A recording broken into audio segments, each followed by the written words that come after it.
Hey everybody, welcome to Strength Coach TV. I'm Anthony Renna. This is the show where we take you inside some of the country's best fitness facilities, give you a tour, and then we sit down with the owners and talk a little shop. Today I head up to Needham, Mass, and we're gonna go to Pure Performance. It's BJ Baker and Adam Vogel, and these are a couple of veterans of the industry who have, to me, been under the radar, and undeservedly so. These are two really super smart guys who have a beautiful facility. They've been around for a while doing some great things. BJ was actually working with the Red Sox in I think the early 2000s. But they bring a lot to the table. I think they're doing some amazing things up in Needham. So let's head up there, get a tour, and then talk some shop. Hey guys, welcome to Strength Coach TV. I'm Anthony Renna. We are in Needham, Massachusetts. I'm here with BJ Baker and Adam Vogel, owners of Pure Performance. Guys, thanks for coming on today. Thanks for having us. Our pleasure. All right, well, you guys take this, because I got a big mouth. What year did you guys open? 2010. So we've been in this facility since, talk to the camera or talk to you, sorry? Both. Okay. So we've been in this facility since 2012. Okay. We've been a company since 2010. So we had 2 years at a smaller facility before we moved into this facility. Okay, cool. What's the square footage here? We're at just under 6,000. I think it's 5,870 if I remember. Okay, great. Employees? Right now we've got 10 people on staff, which is a kind of a mix of strength coaches, ATCs, physical therapists, massage therapists are all kind of encompassed within that 10. Okay, great. Give me an idea like what the member looks like. Is it mostly athletes? Is it some general pop? Is it a nice mix? What do you got going on here? Sure. It's really based upon the time of day. So the membership profile almost changes temporally. So when you get here at 6 o'clock, 7 o'clock in the morning, it's mainly working professionals. As the day goes on, there's a lot of stay-at-home parents. There's a lot of people that own their own businesses that have kind of control over their schedule. So they're able to be here 9:30, 10 o'clock in the morning. Lunchtime is usually where we have most of our group activity that happens, really? Which doesn't happen a lot. Okay. In other words, it's our only group, our only group activity that happens is our lunchtime group class that we do. And then usually around 2 to 3, it's relatively quiet. And then in the afternoon, we start to get into the high school and collegiate athletes, the after school crowd. And then usually by 6 o'clock or so, we're back to the working professionals coming back from the job. And then usually by 7:30, 8 o'clock, it's pretty quiet. Okay, cool. What time you guys start in the morning? Early. Early? Yeah, 5:30. Oh, wow. Okay.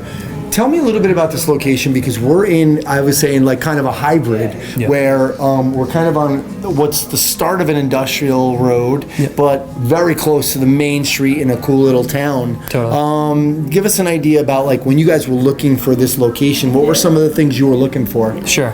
So this location is a neat location. It's Metro West Boston, so we're really only about 15-ish minutes from downtown Boston, so we're very centrally located, but we're still kind of in the western suburbs.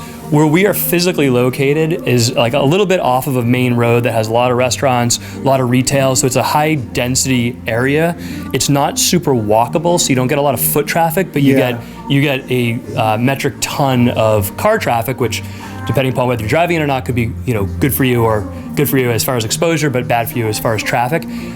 We're relatively close to the main road, and I would say that we don't personally benefit from drive-by type traffic, from walk-in traffic. We have very few walk-ins. Our business is almost entirely referral based, so there's very few people that kind of walk by, see us, come in, and then we convert those folks into clients. That's really just not the nature of the model that we have. So I would say that even though we're proximate and we probably pay a little bit more than we should, being kind of close to a centralized area, this space just happened to be the right square footage at approximately the right price that we were looking for. And the other kind of benefits that most businesses would pay for, I don't think that we probably benefit all that much from, and we would be equally well served being a half a mile down the road, deeper into the industrial park, and it would be kind of equally as good for us. Yeah. And this is a huge crossroads too, because we're at the intersection of the Turnpike, Route 9, 128, and a very affluent area too, so that doesn't hurt. Yeah, and you guys have been doing this a long time, so I know there's some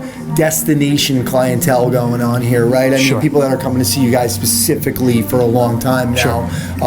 Were you guys pure before? You said you were somewhere else for 2 years. Yes. You were. We were just in a kind of startup location that kind of happened relatively fast, and I'm sure we'll get into that story later. Yeah. We kind of came together very quickly. We needed to throw together a business plan and a location and equipment very, very quickly, and we did do that. So we ended up in a facility that was really suboptimal for what we were trying to do, but it did give us the opportunity to kind of work out some of the kinks, figure out a direction for the business, establish a model, understand what we really do need, what we really don't need, and who we want to be and who we are not trying to be. Yeah, nice. Now, was that close by here? It was 2 miles away. Okay. 2 miles away. Cool. All right, well, let's take a tour, and then we'll come back and we'll talk some business. Great, thanks. So usually the flow comes through the doors. Of course, we discussed this because square footage is so important in a facility, especially the one that's predicated on functional movement. We decided ultimately to keep a reception area, and it's worked out pretty well for us. We haven't, although we could use the additional space for clinical and treatment area. We find that the parents come in here, they can relax, they can observe if they want, but it's far enough away in the corner of the room and separated by this half wall that it provides, they have a certain amount of observation, but they're not allowed to interfere with the rapport of the coaches and the kids on the floor. Yeah, I think some people would choose to do the opposite, like don't even give them the option to be in here and make it comfortable. Almost like the uncomfortable bar stools, because bartenders don't want you sitting on those things. Sure. Get out of their space. In and out. So is there ever a reception? No. There's not really a like any sort of formal check-in process. Yeah. We don't have a front desk person. The vast majority of the stuff that we're doing is one-on-one training, so there's not really much of a need to have someone check in because the trainer is usually here waiting for them. They're either kind of waiting for them down there or they're already up here waiting for them. So it's kind of like takes care of itself, and it seemed like an expense that was unnecessary. I think the other probably important part about this part of the facility is that we draw from about 6 towns that are either Needham or surrounding Needham, so there's already like some sort of friendship or community just based upon the geography of where we're drawing our clients from. Yeah. So we also wanted to have some area that we could like have people mingle with each other, have moms who are dropping off kids at the same school down the street end up seeing each other here. It helps to kind of build a sense of community, and it helps just to kind of make it more of a family environment where people feel like after they work out, they can sit here and run into people that they know. Yeah. We have a lot of our clients, after they finish up with their workouts, they'll take business phone calls here. It's almost like we're providing them with the Delta Lounge to hang out with before they're coming to work out or after or whatever it is. So we felt like that was an important thing to have. We've thought about several times whether we want to turn this back into some sort of functional movement space. Yeah. We've had that debate, and we've always come back to it's worth having. Yeah, let's talk about the wall, because a lot of people wouldn't have the guts to put this wall up. I mean, they're worried about space, or functional space or usable space. But I think this is it's really important to kind of be able to separate lanes for safety, number one. Also, you have some physical therapy rooms over here. Right. Talk to us about the decision to build the wall. So it was really important that we sat down as a company, and of course our goal was to have the biggest rectangular open space configuration we could possibly have. This was a former bookstore, so when we came in here, the rooms were built out on the right-hand side, and we knew that we wanted to have a locker room, and we knew we wanted to have a kitchen space, a break room, which we'll see later for the staff. It was very important to us. So we basically decided to demo the existing rooms, which is a big decision, and build out these along this wall because the plumbing was already there. Everything was much simpler. And then it made sense to us that we wanted to keep parents, people coming in, going to the locker room, people coming in for therapy or treatment that may never even use the fitness aspect of the facility, separated, safe, and on the other side of the wall. The big question was, do we want a full wall, or do we want a half wall? Yeah. And the half wall made all the sense in the world. Yeah, like I said, great. It's a good observation area too. Yeah, nice. Yeah, I think the if I could add one extra thing to what BJ had said, I think from a safety aspect, I think it was important for us to have some sort of demarcation between what we're doing out here and what we're doing in there, and not safety from someone who's going to get hit by a kind of flying med ball in the head, but more just a lot of the stuff that we're doing in the rooms might be geared towards people with, pain syndromes, movement avoidance syndromes. A lot of times, we're essentially trying to, in our therapies, try to create some degree of neuromodulation, and it's hard to do that when you feel like you're on a workout floor where there's people doing trap bar deadlifts in front of you and slamming medicine balls, when like what you're ultimately trying to do is create kind of a parasympathetic environment where people can relax and they can calm down and they can unwind and open up degrees of freedom to their body, and that's tough to do if they don't feel insulated in some way. So I think this was our compromise of like giving a degree of insulation to what's going on in the room, but still having it open enough that you don't feel like you're in a neuro clinic. Yeah. Now we go out and we kind of do some things. You still get that feel which some people want to put the therapy in the middle and have that open space. Yes. Very cool. I like that idea. Well, where are they going first?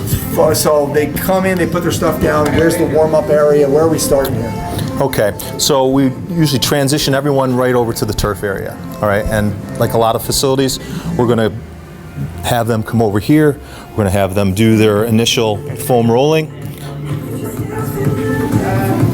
And we practice a lot of PRI principles here, so if it's appropriate, we'll have the athletes do their breathing.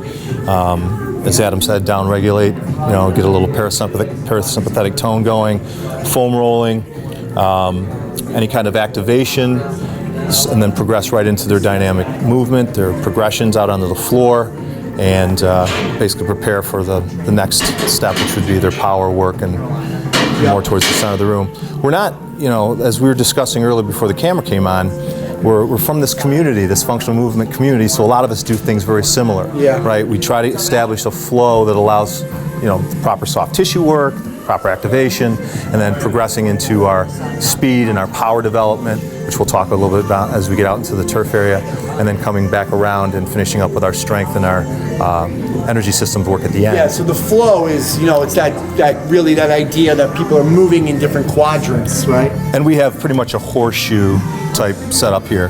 Cool, right? Let's go. So as we move out into the turf area more,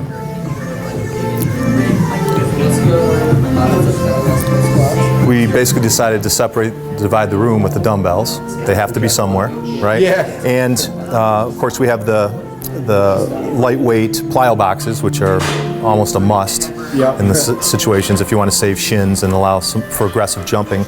And they cozy up nicely along the dumbbells, stay out of the way. It's easy as just pulling down with one hand, and they're ready to use. And we've also got full access to the turf right here for any other kind of mini hurdle work or multi-directional, depending on whether we're lateral or sagittal plane activity for the day.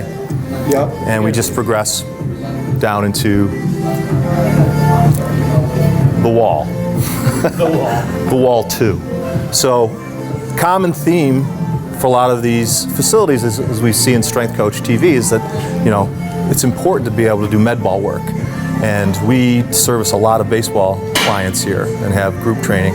So it's absolutely a must for us because a lot of our baseball athletes we choose not to Olympic lift with. So for power development, we're using and throwing a lot of med balls. Yep. And Adam can speak to the complexity of this issue as far as like just trying to think about putting a wall into a facility that basically only has drywall. Yeah. Talk to us about that. It can be very expensive depending on where you're doing it. So obviously you have this built specifically. Yeah. So I think BJ is 100% correct that having a wall is probably a must, especially if you're trying to work on explosive power development and you're not going to be a facility that's going to do a lot of Olympic lifting, a lot of kettlebell things. Definitely a must. So when we were building out the facility, one issue that we ran into that's kind of an odd issue, but actually makes sense in context, is on the other side of that drywall is essentially a cinder block wall, but we have other tenants within this building. So this is a 4-tenant building. So there's somebody behind us and somebody's next to us and somebody kind of diagonal to us. Our landlord specifically wrote into the provisions of our lease that we cannot throw things against the wall, but we knew we had to throw things against the wall. So as part of the architectural drawings for the build out of the space, we actually had to have a structural engineer construct that wall. It was actually like one of the most expensive things that we did, because it's actually pitched at a particular angle where the cinder blocks will never slide on each other. Given that we're hurling 10-pound weights at them at like maximum force, it became somewhat of an issue. So that actually is a cinder block wall that is enforced by rebar and then backfilled with sand and dirt. And if you can get a shot of it, there's a space that you kind of can see where that's wood. So it's not physically touching the internal wall, because that was the issue with the landlord, that the ball couldn't actually touch an internal wall, or we couldn't throw things against internal walls. So we actually constructed it like 3 inches away from the wall, and then we had to do it in such a way that it was, sound and reinforced, and then we just put kind of some wood back behind it so that way it looks like it's touching the wall, but it's actually not. Structural engineer. See, I would have thought, like, I probably would have got my Uncle Vito. He knows a guy. Yeah. And we would have had, like, guys come in 2 days and build that thing. Yeah. The town of Needham doesn't play that. Yeah. So obviously you guys got the racks in here. So we go from a typical good logistical flow of warm up to some of the dynamic soft tissue, the dynamic warm up into the power area, into the, like you said, with the horseshoe, the strength and conditioning piece and the racks. How many people will you guys have in at a time if you're mostly doing one-on-one coaching and really small? There could be as many as 10 people in here training at once. Okay. And on our afternoons where we're catering to a lot of baseball players, this place will be full. So it's kind of cool because we've learned to work well together. We have you can see the free motion multi-directional machines on each end of the building, so that we have the ability to do a lot of cable work. Yeah. So we can work on our core work, our half kneeling, tall kneeling, all the push-pull type stuff. And we also have the very inexpensive alternative to that, lots of perform better bands, right? And we really learned the value of that, having our previous facility when we couldn't really afford to spend $10,000 on a couple free motion machines. The bands work great for us, as Greg Cook does a great job of selling, right? You don't need a ton of resistance. You just need to have a great setup, good foundation, good core activation, know what you're doing. And it really spoke volumes that people would come and train with us in a less than fancy facility. They didn't care. They knew that they were getting quality training. And that, like Adam said, that really helps you hone your business model. You learn very quickly what's important to people. And then when you can afford to make those purchases that you want to make, you make them. And we're really happy with the Perform Better PB Extreme line. Chris and Aaron were great, helping us set things up. Rob Milani. We added on slowly. I think we started with 3. We actually started with only 1 or 2 in the old facility, and then we brought them over here, and basically Aaron was like, well, you can add a couple more at the end there. You want more pull-up That's stations. cool that they're all connected, too. Yeah. I love that. Yeah. Cool. Let's go over here. Sure. This is where they're going to come in first. The question I'm always asking people is about the bathrooms and the decision whether or not to put showers in. Sure. Tell us about your decision to put showers in. Well, when we were in the other facility, we had some clients mentoring us business-wise, and it became very obvious to us that some of them weren't committing to coming and training at the other facility because we did not have a shower. Now these are corporate types that are going downtown every day. They want to come in and get their workout and shower up and go to work, not have to go back home. So we knew right off the bat that we had a certain percentage of the population that we would reclaim as soon as we upgraded our facility. So I think that was important for us. The big question was, do we do 1 shower or 2 showers?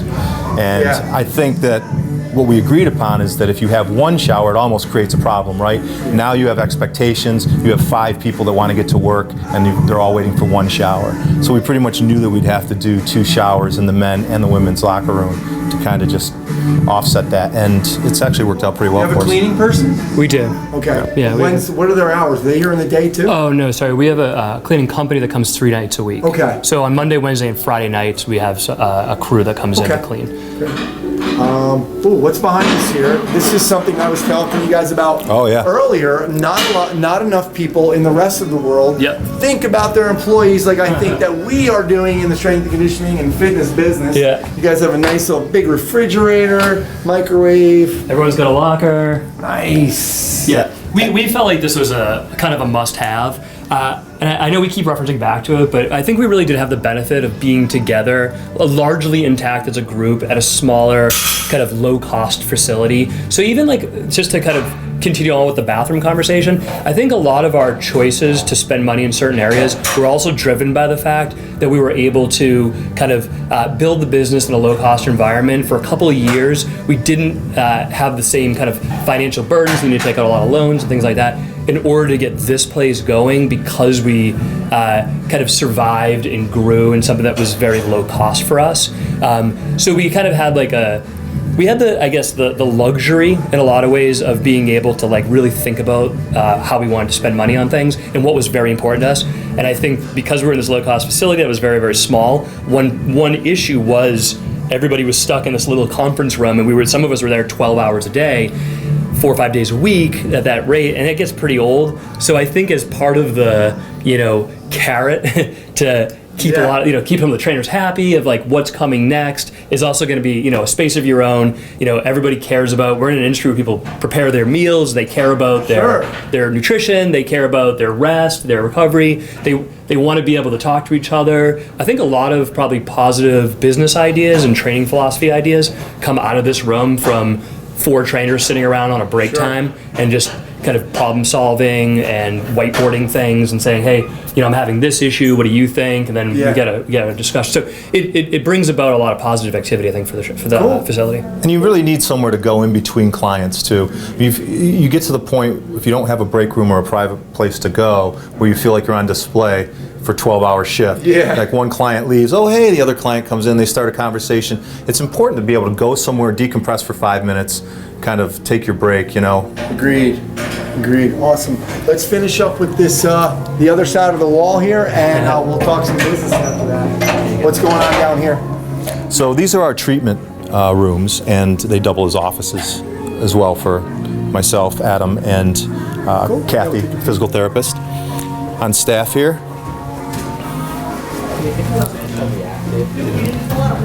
So this is one of our offices, our treatment room. How you doing? Mike Serrani in there doing a little soft tissue work. And they're all about the same size. All right. What are they I think approximately? they're 11 by 11 maybe. 11 by 11? Yeah. And some of that was dictated by the fact that our structural columns here Pass through some of these walls. pass right through these walls. Oh, so yeah, that kind of helped us. We buried a couple of them in the walls, so it helped with the drawings and kind of how big we were going to make the space. For the Turn that. Doubly, and that's what did you call this right here? That's the PRI wall. Okay, there you go. Should we? For anyone who's watching no this, trade secrets, right? No, for anyone that's watching this that is familiar with PRI, I think they'll understand most of what's on that wall. I just put it all up in one spot. And it's great to have these offices too for evaluations and assessments. So even if you're not per se doing a treatment in here, it's because most of our stuff is one-on-one. You bring somebody into an office, you sit them down on a table, and you talk to them about kind of their injury history, your performance philosophies, and you take them through kind of basic range of motion evaluations or whatever it is that you're doing exactly in your assessment. It's a more secure, kind of private, professional feeling environment than sitting somebody else on a stretch table out in the middle of the floor while everybody's working out around them and say, hey, I know we just met each other, but would you mind taking your shirt off? Yeah, I know, exactly. All right, well, great stuff, guys. Let's go in the break room and talk some business. Great. Sounds good. All right, we're in the situation room. So I just wanted to sit down and ask you guys a couple business questions. Let's talk a little bit about you guys said you had that advantage of having that kind of 2-year trial facility, not really. But talk to us about some of the challenges in opening a space like this. Sure. Go ahead. Yeah. Well, of course, the initial move-in's always tough. It's a lot of labor. It's trying to get everything, from one place to another. And we were really up against it time-wise, and we couldn't thank the people at Perform Better enough. Like, Chris has been a good friend. I've known him since the early 90s. I was at the first Perform Better event. I was trying to remember who that was, actually. And I've known Mike Boyle ever since we were contemporaries in the mid-'80s. He actually helped me with our facility at Harvard a little bit when I was at Harvard, and I remember visiting Mike over in the basement facility on Babcock Street before he had anything, And he was always very generous with his time. We became friends. He actually helped me hire our first strength and conditioning coach at Harvard. And back then was, when the big self-contained power units was the first thing. Everybody had a squat rack and you could do everything off, and that's the way weight rooms were going. And he really helped me sell it to our administration over there. And right about that time I met Chris, and we've been good friends from my time at Harvard. When I was with the Red Sox, he was always there when I needed something, would always help me, because it's not always easy to get things put through on budgets, especially people kind of assume in Major League Baseball you get what you want, but that's really not the case. He was always a great advocate for me, and it didn't stop with our business situation. He literally found out about our situation, said to us, hey, how many pickup trucks do you have? My daughter has a soccer game on Saturday, but if you come down here, I'll meet you at 4 o'clock at the warehouse. And we drove trucks down there. He opened up the doors, and we basically filled up and took what we needed. Nice. And he was just very generous about the whole thing.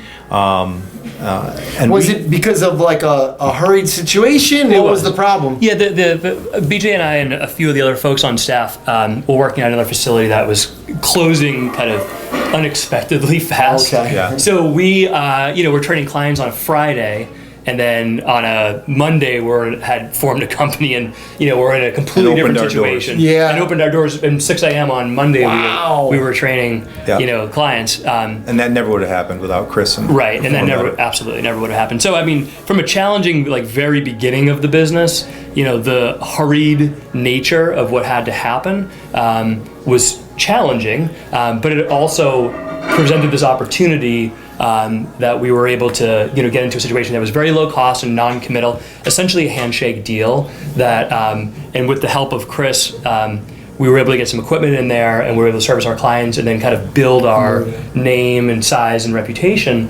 over a few years. I would say it's almost like I look at our business in two phases. It was the first 2 years, which was, hey, what are we doing?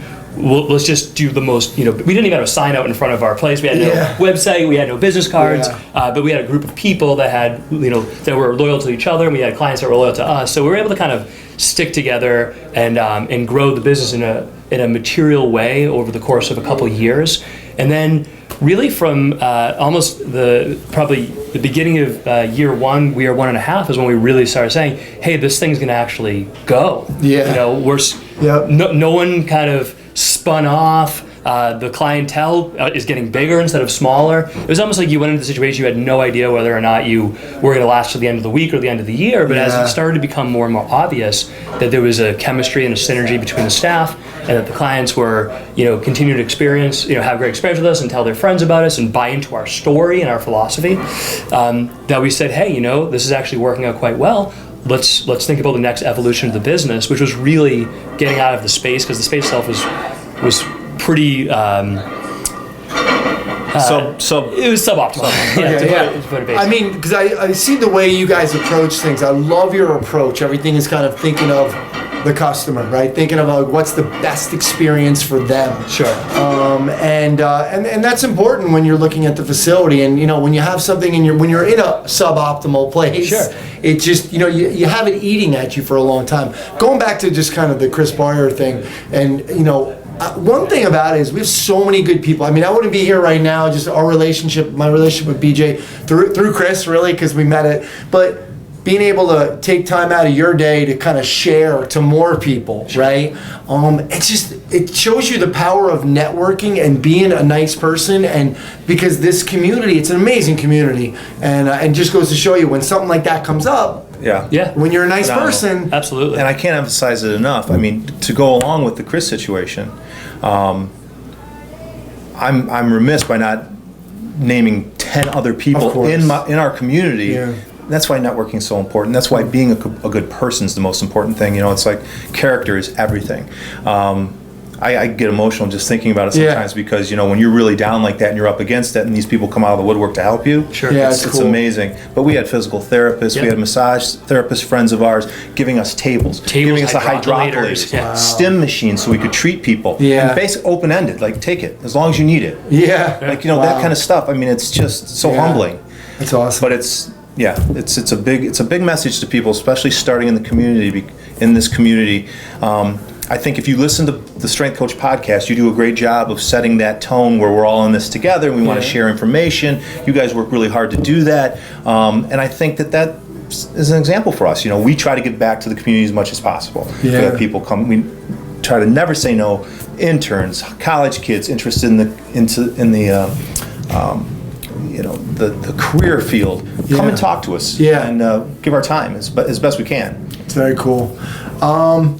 Let's go into kind of a different direction, but along the same lines. Was there something you guys wish you could kind of, in this facility, you guys could kind of, not do over, but how would you change it? Was there something you guys kind of thought, oh man, we should have, anything? Yeah, sure. I think that we've, as far as the configuration and design of the facility, I think there's two things that, we've got about 6,000 square feet, and the day that we looked at this place, 10,000 square feet were available. So the space next door was available.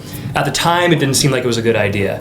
In retrospect, if I knew everything then that I know now, we definitely would have taken the 10,000 square feet. So, that was a kind of I wish we had done that back then, but you didn't really know. As far as the actual configuration, we probably should have another treatment office. We've come across some really great physical therapists over the last couple of years who we would have loved to have hired. Yeah. And one of the biggest impediments was we cannot give you an office. Yeah. And that actually was a major an understandable major drawback. Yeah. And I think also from a revenue per square foot kind of ratio, those offices, they produce pretty good. Yeah. So that would have been good. I think the other kind of random weird thing, when we were taking the tour and we were talking about, this is kind of the beginning of the warm-up area, it's on the turf, and it's natural to be where it is relative to where the entrance is, and people are just attracted to the turf too. They want to lay on it and do stuff on it. And it's kind of like the intersection, it's like a corner, it's kind of a nook. So it's very comfortable. So in other words, it makes all the sense in the world to do your warm-up right there. You're almost, as a human, drawn to that area to go roll around in. The problem is it's on the turf, and we only have so much turf. Yeah. And the other thing that happens on the turf is people push sleds, and they sprint, which we just and they saw. run. And that's been our biggest bottleneck, is that first square. Yeah. And it's like, we've brainstormed a lot to figure how do you deal with that? And we always come back to, there's just no way to deal with it. Yeah. Because there's no way you're gonna get people to draw themselves into another place for their foam rolling, their mobility work, and their stretching, because it's just it's almost like a natural place to do it, but it does create a bit of a bottleneck. So if there was a way that we could have thought about that before we moved in here, I would have tried to plan that problem away. Yeah, that's a good segue into my last question, just about, okay, you didn't think about that. That was the one thing you said. What's next, though? Do you guys have in the back of your mind 10,000, 12,000, 15,000 at some point? Is that in the business plan? Do you guys think of that? Yeah, the short answer is yes. The somewhat longer answer is we run a good, clean, profitable company right now. I think we're all very happy with our kind of basic earnings, our growth rate, the lack of headaches that larger space, larger staffs, kind of expanded service offerings. I don't think that we're necessarily rushing to sign up for some of those things. So I think the reality is that, and I also think that we do a very good job of keeping our egos in check, where whenever we say, hey, things are going so great right now, I think we both have the ability to kind of look at the other side of the coin and say, that could always change too. So I think we're not in any sort of rush for rapid expansion, for more facilities. I think we have a good organically growing business that has been on the right track for a period of time, and that I don't think we don't need to rush success. I think success has been slow and steady, and I think that probably fits our temperament, our business model, and it keeps our lives relatively simple. Yeah, and to your point earlier, if the opportunity just was presented to you, like you said, you had 6,000, 10,000, sure. Maybe you could, if it just was thrown on your lap, then maybe it's a different story, but... Yeah, oddly enough, to bring the 10,000 square foot story back around, the space that was next to us that I say, I wish at the time I could have done, we actually had that space offered to us this year. Okay. But the reality was that the increase in rent, and this is like one of the things that you don't think about as a trainer because this isn't really kind of part of your scope, but the reality is neighborhoods, square foot prices, they increase. So what we were offered 5 years ago versus what we're offered now, and now you have to deal with a landlord that understands that the market has changed. Yeah. And then you have to ask yourself, and you've already done a build out, so now you have to try to kind of do an addition to a build out, which is always it's always easier just to do one clean build out. I hear you. So kind of we ended up turning it down, not because we couldn't use the space, but because economically it didn't really make enough sense for us that we weren't going to be able to monetize that space in a way that we thought was appropriate and timely to kind of dovetail with the end of this lease and our growth rate. So I think these are all like things that you do have to think about when you think about expansion is, what's my rate of return on taking on that space? It will give me more space, but the space itself isn't going to necessarily give me more clients. Yeah. So how long will it take me to kind of monetize that space to make it on par with the space that I already have? So that way it gels with my budget kind of in an overall sense. Great stuff. Well, love the approach here. Love the way you guys set this place up. Love everything you're doing. It's great. And I really appreciate you guys coming on and sharing it with the rest of the world and some of these people that are trying to open up their space and learning from what you guys are doing. So thanks for doing this. Absolutely. Thanks for having us. Our Appreciate pleasure. it. Thanks, Anthony. All right.